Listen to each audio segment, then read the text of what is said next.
I think when Harold was in sort of an emergency situation, and we put off going in, finally I said, we're going. And because he was having some heart issues, so I felt. And then we went in through the emergency room, and that went very, very well. They decided to admit him, and that's how we came up with our cardiologist, because they had called in Dr. Yost. And they really kept him in there till they were sure what was wrong, or to let him come home. Anything that I asked, I had no problems with that at all, even with myself as an outpatient. So we've been very successful. And then Harold had hip replacement, and he was there for 5 days. And that went well. And I've been in and visited with friends. I had a friend whose husband died in the hospital. Before that was the orthopedic wing.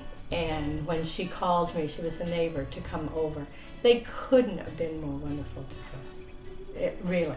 It's a special place. We started with the annual gift, and I always gave to Women Helping Women when that was started, because that is a worthwhile project. I think people, there's so many wonderful organizations in Hendersonville, because you give to the free clinic, you give to children and family resource centers, and it's the right thing to do. Basically, that's the reason why it's our hospital. It's a community hospital.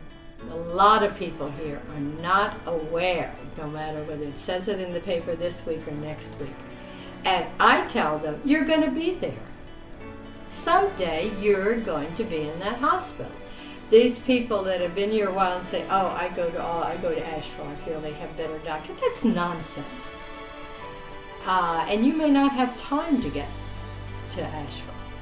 So I think you ought to make your own community hospital the best it can be.